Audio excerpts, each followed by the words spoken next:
Me when someone tells me I pronounced a French word wrong in a video. Shut up. Shut up. Me when someone tells me you should only do up the top button in your suit jacket. They're not telling me what to do. How I felt when I first saw the video to Boys, Boys, Boys by Sabrina in 1987. It was just love. Me when someone asked me when I last went on a date. I don't remember. I do not remember. Mike from Liverpool is wondering how many fragrances to take on a week's holiday in Spain, and he asks how many I took last time I went on holiday. I probably took more than anybody could survive, because that's how I roll. I have one speed, I have one gear. Go! Me when someone asks why I don't get a hair transplant in the comments on a video. Because I'm me. Because I'm me, I'm different. My advice on layering more than one fragrance. Now, there's certain blends I will not entertain, because that's how people go down. I'm too smart to do that. So, you know, I'm sorry for the guys that happened to, but you know, you should have read the directions before you showed up at the party. You know. Here's my answer to a question from a viewer. He says, "Should I stop wearing fragrances because my wife has actually a severe allergic reaction to them?" No. How I'd describe my fragrance channel to someone who's never seen it before. It's perfect. It's exciting. It's exciting. I expose people to magic. I expose them to something they're never otherwise going to see in their boring, normal lives. And I gave that to them. I may forget about them tomorrow, but they'll live with that memory for the rest of their lives. And that's a gift, man. Me when I see a YouTube video titled Top 10 Netflix and Chill Fragrances for Men. Wow, what does that mean?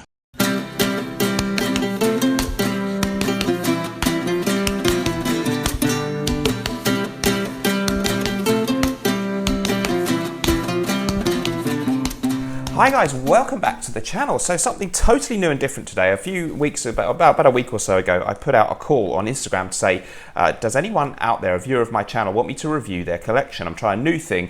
Reviews of viewers' collections. That's what we're going to do today. Before we do that, please take note that we have a special offer at Naughton and Wilson where you can get 2 fragrances, either Bon Vivant and Gravitas, or 2 bottles of either one for a very special price, similar to what we did in our pre-order. It's only going to last a very limited amount of time now, so I'll put a link in the description and in comments down below. Check it out. It's a really, really great offer.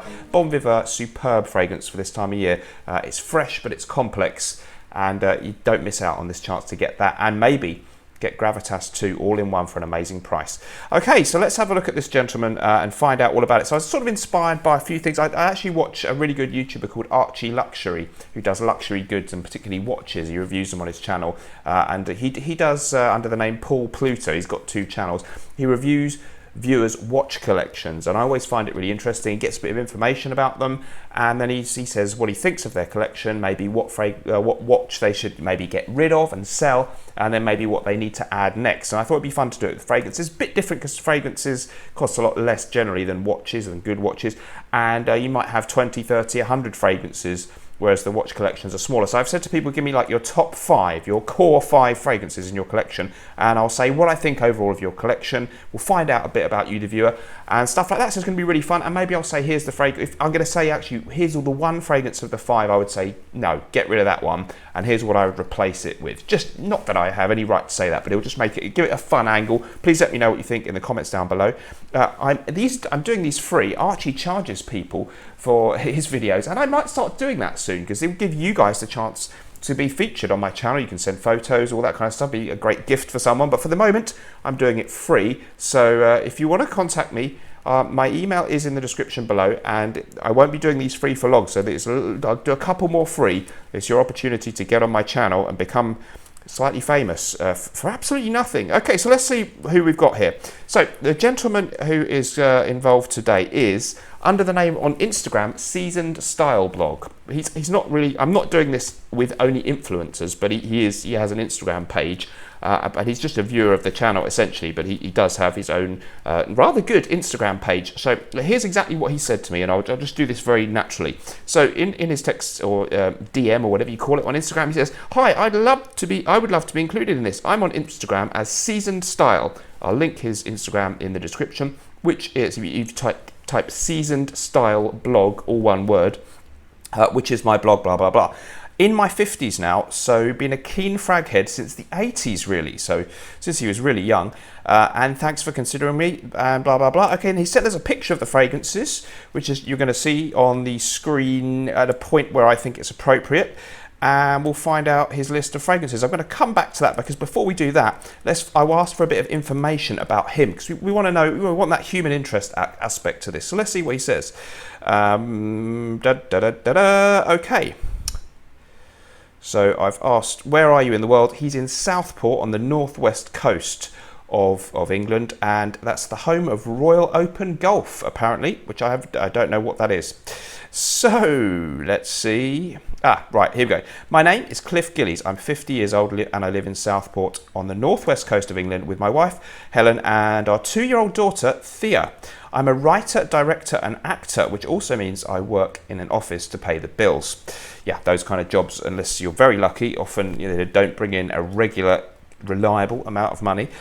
Although I live overlooking the beach, I don't live a beach lifestyle. Yeah, well, maybe up in the, with all due respect to that part of the world, it's not exactly like living on the beach in Florida or on the Mediterranean. I guess our lifestyle has changed somewhat given we had our first child and the whole COVID thing. Yeah, but we're very much lovers of good experiences. Theatre shows, nice meals out, wine and travel. They're bon viveurs, guy. It's just that those days out have changed from a gin bar to soft play now. Soft play, I think that's where you take the little kids to mess around in balls and whatever they do in those little play centre places. Okay, so I mostly write plays and theatre shows, and in fact I'm usually the pantomime dame each year too. Thankfully he didn't send us a picture of that. Moving swiftly on from that, so he has a blog, www.seasoned.style, where he says, I occasionally write about stuff, most fragrances. Why the blog? Here we go. Let's find out a bit more about Cliff. Basically, I was 48 years old and days away from becoming a father for the first time. That would be very scary to me. Finding out we were pregnant came as a bit of a shock. Hopefully, he just means his wife was pregnant, but you know what he means. Not that we were pregnant. Right. After all, we were. Oh, yeah. Not that we were pregnant. After all, we were trying. It was more that I had a sudden realization that I was going to be someone's father, and that's. Yeah, if someone's pregnant, that's you were right to understand that, and that I was mortal. Well, yep. You should have realised that sooner, but yep, it's sometimes we need to be reminded of that. Very mortal. I was overweight, scruffy, and I dressed the same as I did in the 90s. I'm not what you would have called a catch. And yet I'm married to a woman younger than me, a woman who's now pregnant, a woman who's stylish, sexy, and well out of my league. I needed to up my game. The blog was a way for me to document that and talk about trying to be more stylish as a seasoned gent, inverted commas, he says. So how did I get into frags? My dad was a proper dapper dresser, a real ladies' man. He always looked good, and he always smelt good too. Old Spice and Azaro were his favourites, but he also wore Paco Rabanne. That'll be Paco Rabanne Pour Homme, probably. He left us when I was 4, so I grew up without a dad. Although I did still see him, but such is the scent memory that to me dads just smell of Old Spice. I still keep a bottle now for those days. But that experience of the smells of my dad affected me because as I grew up, I was always interested in smelling good. Amazing how much childhood stuff influences us. It really is huge. We're shaped in our first few years. So my therapist told me, and I think apparently it's really true that a lot of your interest, personality and stuff is kind of stamped in early years, even though you don't know it. In my teens, I used to steal sprays of my brother's High Karate, oh dear, and Brute, but the first fragrance I remember buying for myself was a 1986 release called Insignia. I remember that one. And they use Insignia, 'cause it's all over now. That was the song. Hope I don't get demonetized for that. I worked my way through all the classics, Coros, Acqua di Gio, Le Mal, Jupe. Hey, this was 1989.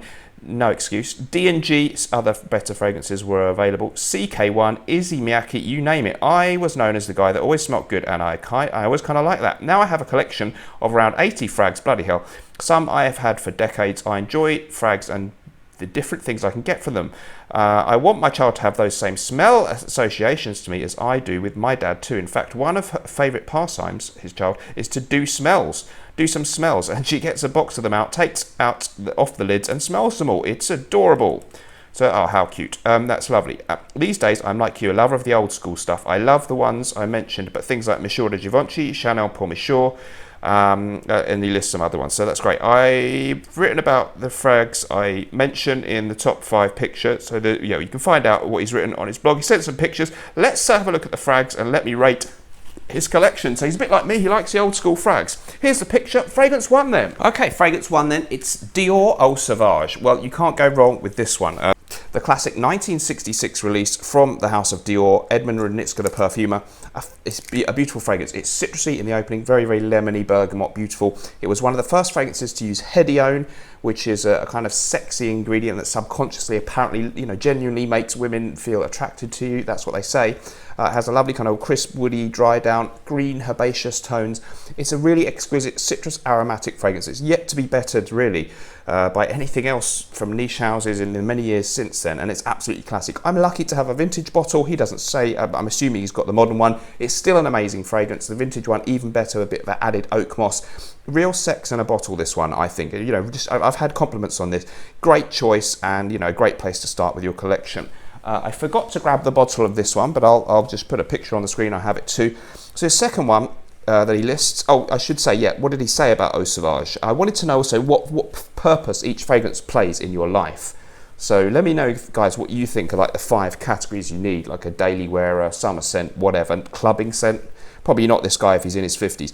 Eau Sauvage, he says, every day just wants to smell good. Signature scent. It's the perfect signature scent. I totally approve. I can't give you any grief on that. I love it on Archie Luxury's videos when he's very critical. Sometimes he used to swear at people and say they come across as a bit of an arrogant this and that. I don't think I'm going to be able to say that with this guy, but hopefully some other people will send me review collections where I can be a bit more derogatory about them. I'd enjoy that. If you'd like to see an extra video from me every week, sign up to my Patreon group. It's only $2 a month. There's a link in the description, and we have loads of interesting stuff going on there. I do a lot of fragrance stuff, of course, but I also talk about some other things to do with my life. It's really fun, and I hope to see you in there. As I say, you can follow the link in the description, or just go to Patreon and type in Mr. Smelly 1977.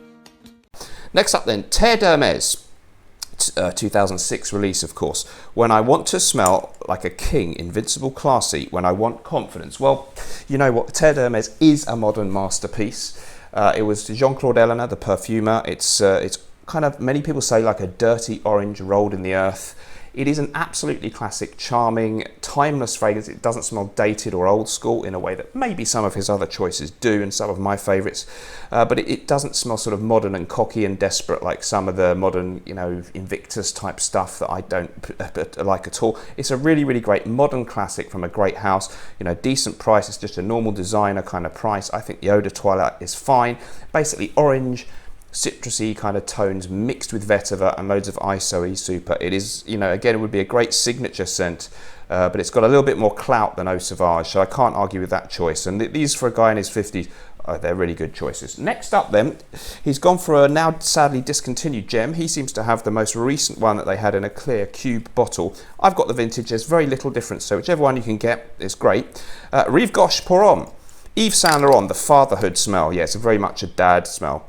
Barbershop type smell. Wore it for the birth of my baby, and it goes for any family event, barbecue, park walks, etc. I want to use it to deliberately create scent memories for my child, much in the way my dad did with Old Spice. Well, you've upgraded a bit, because Rive Gauche Pour Homme is another amazing 21st century release, but does take us back to the 70s, 80s, 60s type of smells. Classic barbershop smell, really good. I mean, again, these are mature, gentlemanly fragrances, and this one is a really, really great example of that. I always think it's kind of the improved version of Brut by Fabergé. It's got a lot of that kind of similar vibe to it. Some people say it's similar to Azzaro Pour Homme from Azzaro, and indeed it is, but smoothed out. Tom Ford was in charge at the brand when they did this one of the release, I think, or the artistic direction or whatever. Absolutely great choice. Really, really nice barbershop fragrance. Clean cut, you know, great work scent. I think he's done well there. So, and a great one to create a kind of reassuring dad smell for your daughter. Well done. Yeah, I can't argue. I want to kind of give you some grief here, but so far I can't really criticize you. Next up then, he goes for Egoist from Chanel. Dressed up or sexy time. Well, that's more information than we needed, but yeah, he's dead right that this one would dress up a bit more so than the others, I think. This is a very, very interesting and slightly more, what's the word, opulent, fancy smelling fragrance than some of the others, I think. Egoist from Chanel, 1990 release, Jacques Polger perfumer. It does have a nice bright citrusy kind of element in the opening. I think it's mandarin or something. And it's one of the best sandalwood fragrances. It's got a beautiful natural smelling Mysore sandalwood type note. It's very sweet. as well in the undertone, or not very sweet, but a slight sweetness balanced with this lovely sandalwood and a spicy tone. It's the one so far that's not a freshie in any way, although they all have an element of freshness. This is a great sandalwood, classy, dressed up fragrance. Still great in the modern version from Chanel. They don't often mess up their reformulation. So yeah, this is more from, I would say, you know, if he is going up dressed out, colder weather type of thing, fantastic choice. This could be your special occasion scent. Maybe I wanted him to give me a bit more specific categories, but I'll make that clearer to other viewers, and I'm still working out how this works. So Egoist, Chanel. Okay, yeah, these are all kind of 9 or 10 out of 10. I mean, they're all 10 out of 10s. I can't criticise.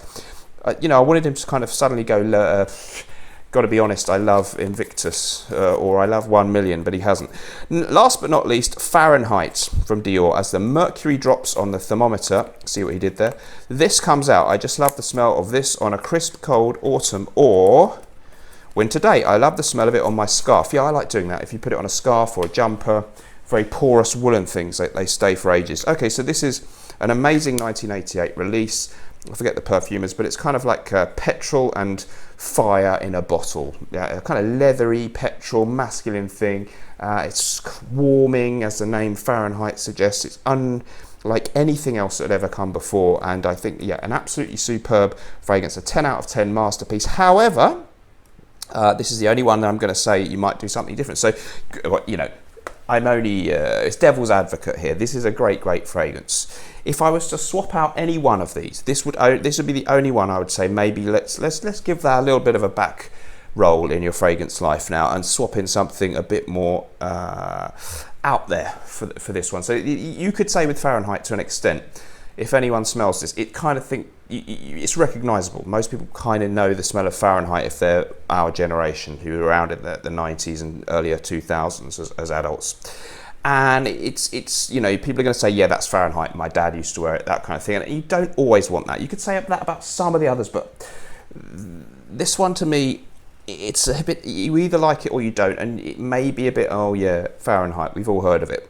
So let's say it's okay, but I mean, it's a great fragrance, but I'm going to put that one to the side. It's not a 10 out of 10 how much I like it. So let's say if I wanted to advise you to put that one out to tender, put it on the back burner for a bit and come in with something a bit more interesting, because you've got all designer fragrances, nothing wrong with that. Something that won't break the bank too much though, but is a classic and an amazing release from a niche house. Let's swap in L'air de Desert Marocain. Let me know, Cliff, if you have this one. And this, again, as the temperature goes down, this works really well. It's an exotic fragrance. It's reminiscent of the air, supposedly, of the Moroccan desert. Can't say, I've never been there. Andy Tower perfumer. Amazing, exotic, brilliant fragrance. You can get it for about £100 for 50 ml. Similar kind of purpose it might serve in your wardrobe to Fahrenheit on an autumn day or winter day, but it's a little bit more exotic and fancy. Let me know, guys, what you think about my appraisal of this very good collection. If you are interested to do one, let me know. My email's in the description. I'm going to do more of these. Please comment down below. Don't be too nasty, but appraise his collection. Tell us what you think, and if you like this kind of video. Thanks ever so much for watching. Remember, whatever you're doing in life, let's project. And sometimes life stinks, but we can always smell good. See you in the next video. Bye-bye.